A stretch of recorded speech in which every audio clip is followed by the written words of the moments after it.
안녕하세요. 포마스학부 이강창성입니다. 자, 이번에 설명할 이론은 뭐냐면 연산의 3대 법칙이야. 뭐라고요? 연산의 3대 법칙. 상당히 중요한 내용이죠. 연산의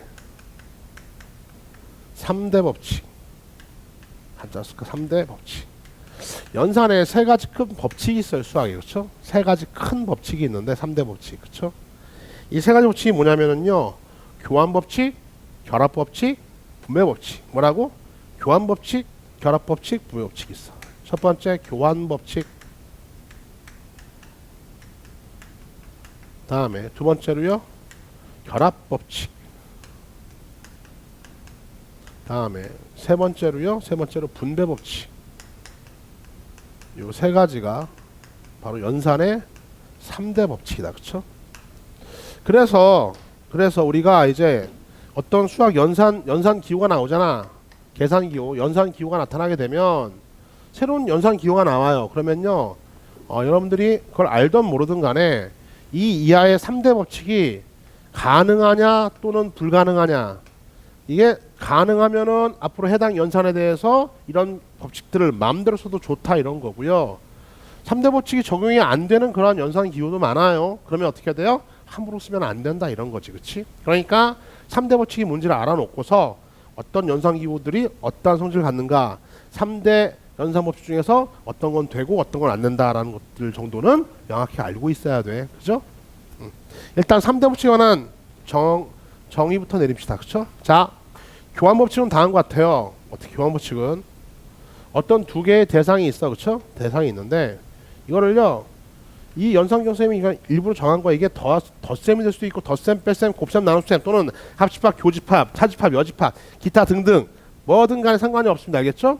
일반적인 수학 기호를 어떤 두 개에다 조작을 가하는 거야. 그렇죠? 연산 기호는 뭐냐면 두 대상에다 어떤 일정한 조작, 규칙적인 조작을 가한다. 정의된 조작을 가하는 거야. 예를 들어 이런 조작은 어떤 조작이야? 얘랑을 더하라는 건요, 이런 조작인 걸 너희들이 알고 있잖아. 그렇죠? 그러니까 얘가 덧셈이건 뺄셈이건 뭐 상관이 없어. 그냥 선생님이 일반 연산기호 뭐가 들어갈지 몰라. 하여튼 연산기호 넣었을 때 땡글뱅이라는 연산기호가요 늘 이게 성립한다면 이제 이렇게 얘기하는 거지. 이게 늘 성립한다면 어떻게? 땡글뱅이는요 어떻게요? 뭐가 성립한다고? 샷! 교환법칙이 성립한다고. 늘 교환법칙이 성립한다고. 알겠죠? 그래서 교환법칙이 늘 성립하는 그러한 연산들을 일단 우리가 배운 수준에 써주면 덧셈이요. 덧셈은 교환법칙이 성립합니다. 곱셈도 교환법칙이 성립해요. 그렇죠? 그리고 아직은 안 배웠다만 알아둔 두세요. 합집합, 교집합 등등등 etc. 예. 이런 놈들이 교환법칙이 성립하는 것들이야. 예를 들어서 2 더하기 3 아까 했지만 5죠? 5인데요. 5가 이렇게 돼도 되지만 3 더하기도 상관이 없죠. 그렇죠? 늘 성립합니다. 곱하기요. 2 곱하기 3도 되지만 3 곱하기 2도요. 늘 성립하잖아. 그렇죠? 그러니까 더하기 곱하기는 두 개의 대상들을요 자리를 바꿔도 늘 같은 값을 갖는다. 맘대로 교환법칙을 써도 좋다. 이렇게 되는 거야. 그렇죠? 뭐는 안 돼요. 뺄셈 같은 건 안 됩니다. 2 빼기 3, 3 빼기 이거 성립하지 않잖아. 뺄셈 안 돼. 그렇죠? 나눗셈도 안 돼요. 2 나누기 3 전혀 같지가 않죠. 그렇죠? 그러니까 뺄셈 나눗셈은 교환법칙 성립하지 않아요. 그렇죠? 됐어요. 다음. 교환법칙은 간단하죠. 바꿔서 일반적으로 성립하면 교환법칙 성립하는 거고, 이제 그런 놈들은 맘대로 자리 바꿔도 좋다 이거야. 그쵸? 다음 결합법칙 갑니다. 그쵸? 결합법칙. 자, 결합법칙은 다음 같아요. 결합법칙은요 이제 서로 다른 세 개의 대상물 있는데 얘랑 좀 구분해야 돼. 얘랑이 좀 구분이 돼야 되는데 이때요 결합법칙은 기억해라. 같은 연산기호에 대해서 성립하는 게 바로 뭡니까? 결합법칙이야. 뭐라고? 같은 연산기호에 대해서 성립하는 게 결합법칙이라고. 그래서 형태는 다음과 같아요. 형태는요 A 땡글뱅이 B 땡글뱅이 C 대상 몇 개 갖고 와? 3개를 갖고 옵니다. 3개를 갖고 와서요 앞에 걸 먼저 계산한 다음에 뒤에 걸 하나, 뒤에 걸 먼저 계산한 다음에 앞에 걸 하나, 이게 늘 성립한다면 이제 이렇게 얘기하는 거지. 땡글뱅이는 결합법칙이 성립한다 이렇게 얘기하는 거야. 그렇죠? 결합법칙이야 이게. 그렇죠? 그러니까 보통 이런 소괄호가 없더라도 어떻게 해요? 왼쪽에서 오른쪽으로 계산하는 게 일반적이잖아. 그죠? 근데 이렇게 계산되지 않고 이렇게 뒤에 걸 먼저 계산한 다음에 앞에 걸 계산해도 늘 같냐 안 같냐 이걸 살필 필요가 있다고. 새로운 연산 기호가 나왔을 때 그래서 이게 늘 성립하면은요 땡글뱅이라고 하는 연산 기호는 결합법칙 성립한다 이렇게 얘기하는 거예요. 그렇죠? 핵심은 뭡니까? 같은 연산 기호야. 같은 연산 기호. 그죠? 그래서 여전히 결합법칙도 뭡니까? 더하기, 그다음에 곱하기, 그다음에 뭡니까? 합집합, 교집합 이런 기호들에 대해서는요 등등등 결합법칙이 성립하니까 맘대로 써도 좋다고. 알겠어요? 예를 들어서 덧셈 곱셈 보여줄게. 예를 들어서 2 더하기 3을 먼저 한 다음에 5를 나중에 하나, 2 더하기 3 더하기 5가 있는데요 3 더하기 5를 먼저 한 다음에 2를 나중에 더하나 늘 성립하잖아. 그렇죠? 그러니까 덧셈은 같은 연산기호, 덧셈은요 결합법칙이 성립하는 겁니다. 알겠죠? 됐어. 곱셈도 마찬가지야. 2 곱하기 3 먼저 한 다음에 5를 하나, 또는 어떻게 해야 돼요? 예. 2 곱하기 3 곱하기 5가 있는데 얘를 먼저 하고 얘를 하나 늘 성립하죠. 6, 5, 30이고요 3, 5, 15에다가 2 곱하기 30 맞잖아. 그렇죠? 그러니까 이런 것도 성립한다고. 당연히 뺄셈 나눗셈은요 되지 않습니다. 뺄셈 나눗셈은 함부로 괄호를 막 없애고 그러면 안 돼. 알겠어요? 더하기 곱하기까지만. 그래서 이런 것 때문에 여러분들이 혹시 기억나냐?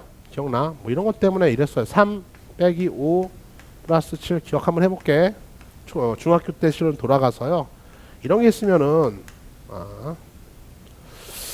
뭐 해볼까요? 플러스 뭐 할까요? 그쵸? 이게 아무것도 아닌 것 같은데 이런 거지. 이런 거. 다음에 플러스 1까지 하자. 그쵸? 이렇게 있으면 이런 짓을 했었죠요. 이 빼기 5, 빼기 1, 빼기 3이 마음에 안 드는 거야. 왜? 저런 놈들 때문에 뭐가 함부로 우리가 쓸 수 없어. 교환법칙이나 결합법칙을 말 쓸 수가 없는 상태가 되는 거거든. 그래서 어떻게 해요?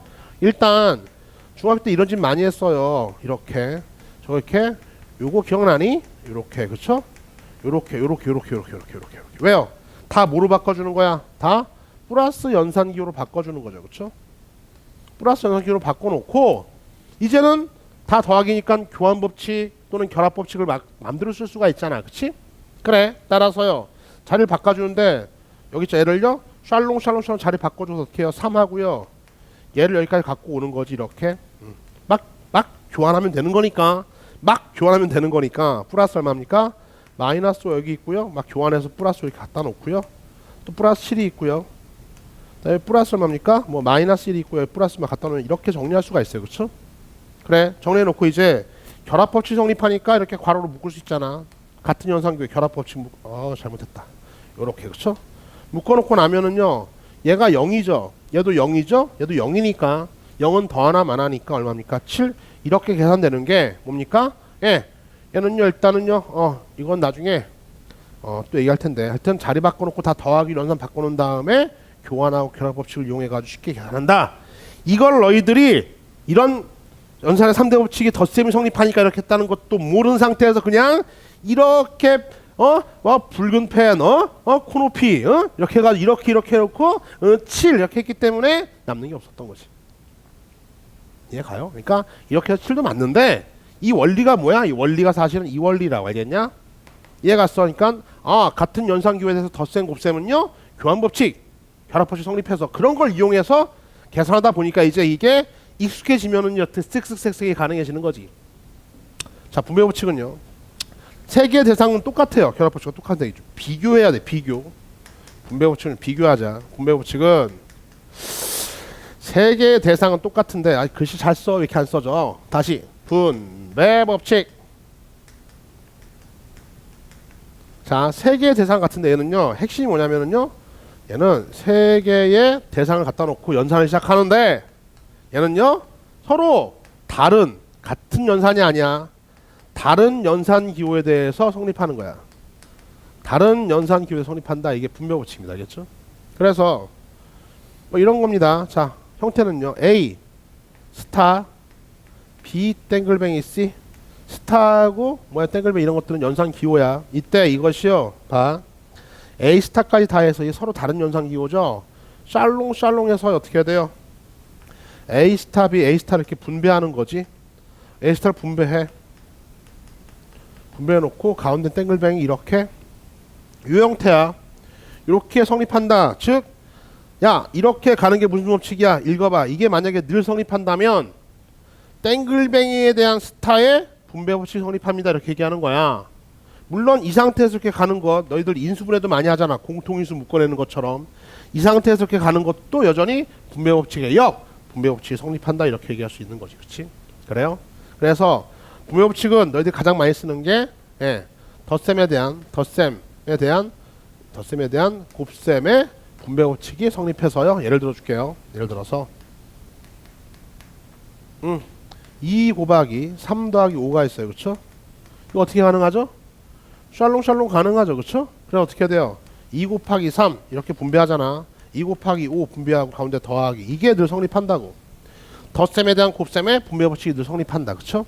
따라서 8, 2, 16 맞고 6, 2, 9, 12가 더하면 16 맞잖아. 그렇죠? 그러니까 여러분들이 이제 덧셈과 곱셈은 이것도 가능하고 이것도 가능한 거지. 그렇지? 여기서 2를 묶어서 이렇게 갈 수도 있잖아. 그렇죠? 그런 게 인수분해야. 문자로 돼 있으면. 알겠죠? 공통인수 묶어주기. 그죠? 자, 이러한 이유 때문에 여러분들이 초등학교, 중학교 때요. 덧셈을 뭐로요? 뺄셈을 덧셈으로 많이 바꿔서 연산했던 거고 나눗셈을 뭐로요? 역수치해가지고 곱셈으로 많이 바꿔서 계산했던 거죠. 왜요? 아니 덧셈, 곱셈만 이상의 3대 법칙이 자유롭게 쓰일 수 있기 때문에 그런 거고 정확하게 교환법칙, 결합법칙, 분배법칙이 뭔지 그 정의된 내용 파란색 박스 이게 교환법칙의 정의고 이게 같은 현상기호 결합법칙의 정이고 이게 분배법칙의 정이다. 주의할 건요. 이렇게 가는 것도 분배법칙이라고 말한다. 여기까지 깔끔히 3대 법칙 정리해 놓으시고 앞으로 여러분들 알던 모르던 간에 새로운 연산기호가 나왔어. 덧뺄 곱나 사칙연산 말고 새로운 기호가 나왔을 때 이상의 법칙이 성립하면 이제 맘대로 쓸 수 있다. 만약에 성립하지 않으면요 함부로 쓰면 안 된다는 걸 명심하도록 하세요. 됐습니까? 이번 연산의 3대 법칙에 관련된 이론 강의는 여기까지입니다.